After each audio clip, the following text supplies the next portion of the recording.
இன்றைய வேளாண் தொழில்நுட்ப பகுதியில் நாகப்பட்டினம் மாவட்ட கிராமப்புற இளைஞர்களை மேம்படுத்துவதில் பால் காளான்களின் தாக்கம் குறித்து நாகப்பட்டினம் மாவட்டம் கீழ்வேலூர் வேளாண்மை கல்லூரி மற்றும் ஆராய்ச்சி நிலைய பயிர் நோயியல் துறையின் உதவி பேராசிரியர் முனைவர் எல் வெங்கடேஷ்குமார் அவர்கள் தரும் தகவல்கள்.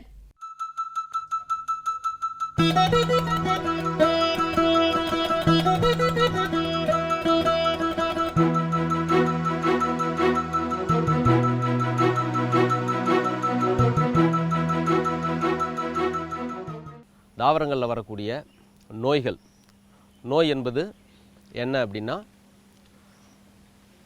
பூஞ்சானம், பாக்டீரியா, வைரஸ் போன்ற கண்ணுக்கு தெரியாத நுண்ணுயிர்களால் ஏற்படக்கூடிய ஒரு தாக்குதலாகும். இந்த நுண்ணுயிர்கள் கண்ணுக்கு தெரியாது. அதே சமயத்தில் பூச்சி தாக்குதல், கிராமங்களில் பொதுவாக புகையை அடிச்சிருச்சு, இலை சுருட்டு புழு, இலை மடக்கு புழு, தத்துப்பூச்சி, சாறு உறிஞ்சு பூச்சிகள் இப்படிலாம் சொல்லுவாங்க. இந்த மாதிரி பூச்சியை பற்றி படிக்கிற படிப்புக்கு பேர் பூச்சியியல் துறை. இந்த தாவர நோயியல் துறையும் பூச்சியியல் துறையும் ஒருங்கிணைந்த வண்ணம் செயல்படும் தன்மையுடையது. மேலும் விவசாயிகளை பொறுத்த வரைக்கும் தாவர நோயியல் துறையின் இன்னொரு அம்சமான காளான் உற்பத்தி, அதாவது காளான் வளர்ப்பு. காளான் என்பது நிறைய வகை காளான்கள் உள்ளன. ஆங்கிலத்தில் மஷ்ரூம்னு சொல்லுவோம். இந்த காளானை பொறுத்த வரைக்கும் விஷத்தன்மையுள்ள காளானும் இருக்குது, சாப்பிடுவதற்கு ஏதுவான காளானும் இருக்குது. அதாவது எடிபிள் மஷ்ரூம் அண்ட் பாய்சனஸ் மஷ்ரூம்னு 2 வகையாக பிரிச்சிருப்பாங்க. இந்த எடிபிள் மஷ்ரூமில் பார்த்திங்கன்னா, அதாவது மனிதர்கள் சாப்பிடுவதற்கு எடுத்துக்கொள்வதற்கு ஏதுவாக இருக்கக்கூடிய ரகங்கள் அப்படின்னு பார்த்திங்கன்னா பல ரகங்கள் இருக்குது. அதில் வைக்கோல் காளான், சிப்பி காளான், மொட்டு காளான் அண்ட் பால் காளான், இப்படி பல வகைகள் இருந்தாலும் நமது நாகப்பட்டினம் மாவட்டத்தின் தட்பவெப்பநிலைக்கு ஏற்றவாறு வளர ஏதுவாக இருக்கக்கூடிய ரகங்கள் என்று பார்த்தால், ஒன்று சிப்பி காளான் அண்டு மற்றொன்று பால் காளான், அதாவது ஆய்ஸ்டர் மஷ்ரூம் அண்டு மில்கி மஷ்ரூம்னு சொல்லுவாங்க. இந்த பால் காளான் அப்படிங்கிறது வருஷம் பூரா, அதாவது எப்பெல்லாம் கிளைமேட் அதாவது வெப்பநிலை ரொம்ப கம்மியாக இருக்கோ, ரொம்ப குறைந்து காணப்படுதோ அப்போ இது வராது. இதற்கு ஏதுவான தட்பவெப்பநிலைன்னு பார்த்திங்கன்னா 30 டிகிரி செல்சியஸ்லேருந்து 35 டிகிரி செல்சியஸ் வரைக்கும், அதாவது கொஞ்சம் மிதமான வெப்பநிலை இதுக்கு ஏதுவாக இது தாங்கி வளரக்கூடிய தன்மை உடையதாகவும் இது திகழ்கிறது.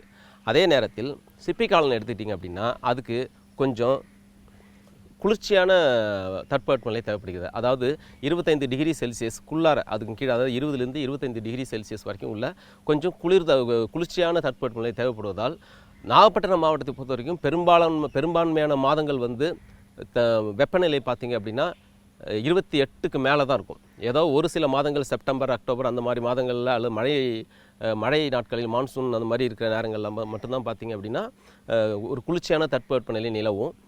வெப்பநிலையும் பார்த்திங்கன்னா 25 டிகிரிக்கு கீழே இருக்கும், அல்லது 25லேருந்து 28 டிகிரி வரைக்கும். மற்றபடி மற்ற ஒரு 8லேருந்து ஒரு 9 மாதங்களுக்கு பார்த்திங்க அப்படின்னா இந்த தட்பவெப்பநிலை அல்லது வெப்பநிலை டெம்பரேச்சர் பார்த்திங்க அப்படின்னா அந்த பால் காளான் வளர்வதற்கு ஏதுவான ஒரு சூழ்நிலையை தான் கொடுப்பதாக அமைந்திருக்கிறது. நாகை மாவட்ட இளைஞர்கள், வீட்டில் இருக்கக்கூடிய பெண்மணிகள், திருமணம் ஆனவர்கள், ஆகாதவர்கள், படித்து முடித்து வேலை இல்லாமல் இருப்பவர்கள், இவர்களெல்லாம் ஒரு அடிஷ்னல் இன்கமாக இந்த காளான் உற்பத்தியை நாங்கள் அவங்களுக்கு ஒரு பயிற்சி மாதிரி கொடுத்து அவங்களுக்கு அதை அதாவது ஒரு செல்ஃப் என்டர்பிரினர்ஷிப் அது மாதிரி, அதாவது ஒரு தொழில் முனைவோராக எல்லோரையும் மாற்றி அவங்களை ஊக்குவிக்கும் விதமாக செய்வது தான் எங்களோட முதன்மையான நோக்கமாகும். சிப்பி காளான் இதோட கன்சிஸ்டன்சி பீரியட், அதாவது அறுவடைக்கு பிறகு இது எத்தனை நாள் தாக்கு பிடிக்கும் அப்படின்னு பார்த்திங்க அப்படின்னா மேக்ஸிமம் ஒரு அதிகபட்சமாக 3 நாட்கள் தான் தாக்கு பிடிக்கும். அதுக்கப்புறம் பேக் பண்ணதுக்கப்புறம் பார்த்திங்கன்னா அது கொஞ்சம் கொஞ்சமாக தன்னுடைய தன்மையை இழக்க ஆரம்பிச்சிடும். அதாவது சிப்பி காளான். அதே நேரத்தில் பால் காளானில் பார்த்திங்க அப்படின்னா அந்த பால் காளானுக்கு ஒரு நீண்ட ஒரு ஸ்டாக் ஒன்று இருக்கும், ஒரு காம்பு மாதிரி ஒரு ஸ்டாக் ஒன்று இருக்கும். அந்த காம்பு பகுதி நீட்டமாக இருக்கிறதுனால அது இன்னும் ஒரு 5லேருந்து 6 நாட்கள் வரைக்கும் அதோட தன்மை இழக்காத வண்ணம் இருக்கிறதுனால மார்க்கெட்டிங், அதாவது வியாபாரம் செய்வதற்கு ஏதுவாக இருக்கிறது. சிப்பி காளானை காட்டிலும் பால் காளான் என்பது வியாபாரம் செய்வதற்கு ஏதுவாகவும் இருக்கிறது. ஒரு 1/4 கிலோ வைக்கோல், அதுதான் ஒரு அடிப்படை பொருள் இதை உற்பத்தி செய்வதற்கு. ஒரு 1/4 கிலோ வைக்கோலிருந்து நம்ம கிட்டத்தட்ட ஒரு 350லேருந்து 400 கிராம் பால் காளான் உற்பத்தி செய்ய முடியும். அது அந்த வகையில் பார்த்திங்க அப்படின்னா இந்த மாதிரி வேலையில்லாத இளைஞர்களுக்கு இது ஒரு வரப்பிரசாதமாக இருக்கின்றது. டே டு டே, அதாவது தினசரி அனுதினமும் அடிஷ்னல் ஒரு இன்கம் வருவதற்கு இன்கம், அதாவது சம்பாதிப்பதற்கு வந்து அவங்க வந்து பார்த்திங்கன்னா இது ஒரு நல்ல ஒரு விஷயமாக இருக்கின்றது. காளானை பொறுத்த வரைக்கும் அதிகப்படியான புரதச்சத்தும் குறைவான கொழுப்பு சத்தும் அதே சமயத்தில் நீர்ச்சத்து, நார்ச்சத்து இதையெல்லாம் அதிகப்படியாக இருக்கிறதுனால இது உடல் பருமனை தவிர்ப்பதற்காகவும் பயன்படுத்தப்படுகிறது. இந்த பால் காளான் இப்போ குறைந்தபட்சம் வளர்ப்பதற்கு என்றாலும் 20லேருந்து 10 அடி, அதாவது 20 அடி, 20க்கு 10, 20 அடி நீளம் 10 அடி அகலம் என்ற அடிப்படையில் ஒரு சின்ன ஒரு குடில் மாதிரி அமைக்க வேண்டும். 4 புறமும் வந்து சுவர் வச்சு, அது ஹாலோ பிளாக் கல்லும்பாங்க இல்லையா, அந்த மாதிரி கல் கூட வச்சுக்கலாம். இல்லை நார்மலாக நம்ம வீட்டுக்கு கட்டுற கல் செங்கற்களை கூட வச்சு ஒரு கட்டிடம் மாதிரி எழுப்பி கிட்டத்தட்ட ஒரு 9 அடி 7 அடி 8 அடி கிட்டத்தட்ட கட்டி மேலே வந்து ஒரு ஷீட்டு போடலாம். மூங்கில் வச்சு கீத்து கொட்டை மாதிரியும் போட்டுக்கலாம். அப்படி இல்லைன்னா தகரத்தில் வந்து ஷீட் போடுவோம் இல்லையா, அந்த மாதிரி ஷீட் கூட போட்டுக்கலாம். ஏன்னா இந்த பால் காளானை பொறுத்த வரைக்கும் வளர்வதற்கு அதிக வெப்பநிலை தேவைப்படுறதுனால அதுவும் போட்டு நம்ம பண்ணிக்கலாம். அப்புறம் பார்த்திங்கன்னா என்ன தேவைப்படுதுன்னு பார்த்திங்கன்னா, மெயினாக முதன்மையான ஒரு பொருள் என்ன அப்படின்னு பார்த்தீங்கன்னா வைக்கோல். அதிலும் முக்கியமாக அதை எவ்வாறு நம்ம எடுக்க வேண்டும் என்றால், ஒரு தடவை நெல் வயல் வந்து அறுவடைக்கு உட்பட்டு விட்டது என்றால் அந்த வைக்கோல் வந்து மறுபடியும் தண்ணீரில் நனையாமல் அல்லது மழையில் நனையாதபடி இருக்கிற வைக்கோலை வந்து நம்ம எடுத்து பாதுகாத்து ஒரு இடத்துல வைத்துக்கொள்ள வேண்டும்.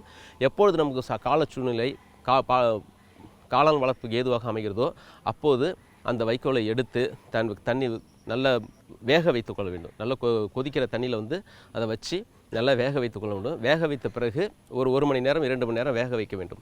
வேக வைத்ததுக்கு பிறகு தண்ணீரை வடிகட்டி விட்டு அது ஒரு நிழலில் உலர்த்த வேண்டும். ரொம்பவும் உலர்த்திடக்கூடாது. கையை வச்சு பிடிச்சா கொஞ்சம் ஈரத்தன்மை இருக்கணும். அதாவது குறிப்பிட்டால் சொல்லணும், அறிவியல் பூர்வமாக சொல்லணும் அப்படின்னா, அதை வந்து கையில் வச்சு அழுத்தினா கையில் வந்து தண்ணி கொஞ்சம் ஒட்டணும், அல்லது ஒரு ட்ராப்பாவது ஒரு சொட்டாவது தண்ணி வரணும். அந்த அளவுக்கு 60% வந்து அதில் வந்து அந்த வைக்கோல் வந்து ஈரப்பதம் இருக்கிற வரைக்கும் இருக்கிற மாதிரி அந்த அளவுக்கு தான் நம்ம காய வைக்கணும். ரொம்பவும் காய வச்சிடக்கூடாது அப்படிங்கிறதுக்காக இதை நான் சொல்ல வரேன். அதுக்கப்புறம் என்ன பார்த்திங்கன்னா, அதை வந்து 2லேருந்து 3 சென்டிமீட்டர் நீளம் உள்ள வழியாக இப்போ கத்திரிக்கோளோ அல்லது வேறு ஏதோ ஒரு சாதனமோ வைத்து அதை வந்து நறுக்கி கொள்ள வேண்டும். ஒரு பாலித்தீன் ஷீட் எடுத்துக்கணும். பொதுவாக எல்லாருக்கும் தெரிஞ்சுக்கும், காளான் வளர்ப்பு பிரதானமாக பயன்படுத்தக்கூடிய அந்த பாலித்தீன் கவர் அப்படின்னு பார்த்திங்க அப்படின்னா 60 சென்டிமீட்டர் உயரமும் 30 சென்டிமீட்டர் வந்து அகலமும், அதாவது 60க்கு 30 சென்டிமீட்டர் இந்த கணக்கில் வந்து உயரம் வந்து 60 சென்டிமீட்டரும் அகலம் வந்து 30 சென்டிமீட்டர் பாலித்தீன் ஷீட் இதற்காகவே பிரதானமாக தயாரிக்கப்பட்டு விற்பனைக்கு உள்ளது. அந்த மாதிரியான பாலித்தீன் ஷீட்டை வாங்கிட்டு இந்த சாப் பண்ண, அதாவது இந்த பொடிசாக கட் பண்ண அந்த வைக்கோல் பொருட்களை பார்த்திங்கன்னா அதில் வந்து லேயராக, அதாவது ஃபஸ்ட்டு ஒரு 5 சென்டிமீட்டர் உயரத்துக்கு ஒரு பாலித்தீன் கவர் இருக்குது அப்படின்னா அதில் ஃபஸ்ட்டு முதல் 5 சென்டிமீட்டர் உயரம் வரை அதை பரப்பிக்கொள்ள வேண்டும். அந்த வைக்கோல்களை பரப்பணும். பிறகு அதுக்கு மேலே காளான் வித்து, அதாவது காளான் வித்து என்று என்னவென்றால் எந்த காளானை நம்ம வளர்க்க வேண்டும். ஒரு எடுத்துக்காட்டுக்கு சொல்ல வேண்டும் என்றால், தமிழ்நாடு வேளாண்மை பல்கலைக்கழகம் இந்த பால் காளான் பொறுத்த வரைக்கும் ஒரு குறிப்பிட்ட ரகத்தை வெளியிட்டிருக்கிறது. அதுக்கு அந்த ரகத்தின் பெயர் APK2, அதாவது அருப்புக்கோட்டை 2 என்ற ரகம் பால் காளான் மிகவும் பிரசித்தி பெற்றவையாகும். தமிழ்நாடு மட்டுமல்லாமல் தமிழ்நாடுக்கு அண்டை மாநிலங்களான ஆந்திரா, கர்நாடகா, கேரளா இந்த மாதிரி மாநிலங்களும் பிரதானமாக வளர்க்கப்பட்டு மக்களிடையே மிகவும் பிரசித்தி பெற்ற ஒரு ரகமாகும். அதாவது APK2 என்பது. அந்த APK2 ரகத்தை காளான் வித்துக்களை வாங்கி வந்து நாம் முதலிலேயே நாம் வைத்துக்கொள்ள வேண்டும். இந்த பாலித்தீன் கவருக்குள்ளார கட் பண்ண அந்த வைக்கோல்கள் ஒரு லேயர் போட்டதுக்கப்புறம் இந்த வித்துக்காலம் ஒரு புடி, அதாவது நம்ம உள்ளங்கையில் ஒரு புடி எவ்வளோ வருமோ அந்த வித்துக்களை, இப்போ காளான் வித்துக்களை எடுத்து மேலே வந்து சுற்றி ஓரங்களில் அந்த பாலித்தீன் கவருக்குள்ளாரே ஓரங்களில் இருக்கிற மாதிரி நிறையா அப்படி தூவி விடணும். காலை தூவி விட்டுட்டு மறுபடியும் இன்னும் கொஞ்சம் அடிஷ்னலாக வந்து அந்த வைக்கோலை எடுத்து 2வது லேயர் வச்சுட்டு அப்புறம் மறுபடியும் வந்து காளான் வித்துக்களை அது மேலே தூவணும். இது மாதிரி 5 லேயர் வரைக்கும், அதாவது 1 2 3, அதாவது வீட்டில் வந்து இந்த அடுப்புக்கெல்லாம் இந்த பெருமணை மாதிரி செய்வாங்க இல்லையா, அந்த மாதிரி வந்து ஒவ்வொரு லேயராக இருக்கணும். அந்த மாதிரி லேயராக வச்சு மேலே வந்து அந்த பாலித்தீன் பையோட வாயை வந்து ஒரு நூல் வச்சு அல்லது ரப்பர் பேண்ட் வச்சோ முடிச்சு போட்டுட்டு அதை ஒரு கூலிங்கான பிளேஸ் வைக்கணும். அதாவது கூலிங்கான பிளேஸ் என்ன அப்படின்னா, ரொம்ப கூலிங் கிடையாது, ஓரளவுக்கு ஒரு 25 டிகிரி செல்சியஸ் இருக்கிற மாதிரியான ஒரு ரூம் இருக்கும். அந்த ரூமில் அதுக்கு பேரே வந்து ஸ்பான் ரன்னிங் ரூம் அப்படின்னு பேர். அந்த அந்த ரன்னிங் ரூமில் இதை வந்து கிட்டத்தட்ட ஒரு 14 டேஸ் வைக்கணும். அதாவது ஒரு 14 நாட்கள் அதில் வந்து வைக்கிற மாதிரி இருக்கும். வச்சுட்டு அதை வந்து ஒரு ரேக் மாரி ஷெல்ஃப் மாதிரி எடுத்து வைக்கலாம். அல்லது நம்ம ஊரில் வந்து இந்த பால் தயிர்லாம் வைக்கிறது உரி இருக்கும் இல்லையா, அந்த மாதிரி உரி மாதிரி ஒரு செட்டப் செஞ்சு கயிறில் தொங்க விட்டு அது மேலே படிப்படியாக மேலே வந்து 1 2 3 மாரி 3 பெட்டு 4 பெட்டு வரைக்கும் அந்த மாதிரி உரி சிஸ்டம் உரி மாடல்லையும் வந்து அந்த மாதிரி நம்ம வச்சுக்கலாம். அதில் வச்சதுக்கப்புறம் அதை ஒரு சின்ன ஊக்கு அல்லது ஊசினால் 4 பக்கமும் கொஞ்சம் துளையிடணும். அதாவது உள்ளே வந்து காத்தோட்டம் போகிறதுக்கு ஏதுவாகவும், அதே சமயத்தில் உள்ளுக்குள்ளே இருக்கிற காளானுக்கு காளான் வளர்ந்து அதோட வளர்ச்சி வெளியில் வர்றதுக்கு ஏதுவாகவும், அதுக்கு வழி செய்வது வகையாகவும் அந்த சின்ன துளை என்பது ஒரு ஊசியால் இடப்பட வேண்டும். அதன் பிறகு பார்த்திங்க அப்படின்னா ஒரு 4 நாளைக்கு ஒரு முறை 2 நாளைக்கு ஒரு முறை அல்லது 4 நாளைக்கு ஒரு முறை அப்பப்போ வாட்டரை வந்து ஸ்ப்ரே பண்ணணும். வாட்டரை வந்து மேலே தெளிக்கக்கூடாது, ஊற்றக்கூடாது.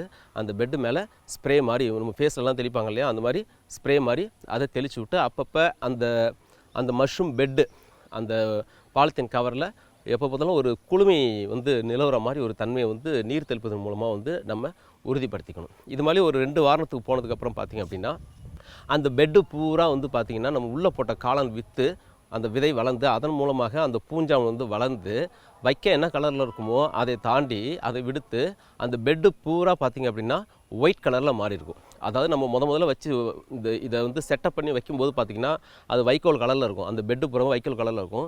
14 நாட்கள் கழித்து பார்த்திங்க அப்படின்னா உள்ளுக்குள்ளார காளான் வந்து ஃபுல்லாக வளர்ந்து அந்த பெட்டு பூரா வளர்ந்து நம்ம எட்டேருந்து பார்த்தாலே ஏதோ ஒயிட் கலரில் ஒரு பண்டில் இருக்கிற மாதிரி இருக்கும். அதுதான் வந்து ஃபுல்லாக வந்து காளான் வளர்ந்துருச்சு அப்படின்னு அர்த்தம். காளான் வந்து அது வெஜிடேட்டிவ் ஸ்டேஜில் வளர்ந்துருக்கு. இன்னும் வந்து நமக்கு தேவையான அந்த மலர் அந்த பூ வந்து இன்னும் வரல. அதுக்கு இன்னும் ஒரு 14 டேஸ் ஆகும். இதுக்கப்புறம் அதை எடுத்து என்ன பண்ணணும் அப்படின்னா இது ஒரு அடிஷ்னல் ஒரு ஸ்டேஜ். அந்த பெட்டை எடுத்து படுக்க வாட்டத்தில் 2ஆக கட் பண்ணி அப்படி வாய்ப்பக்கம் மேலே வைக்கிற மாதிரி 2 ஆக்கணும். ஒரு பெட்டை 2ஆக வகுந்து அதை ஒரு சட்டி மாதிரி இப்படி வச்சிடணும்.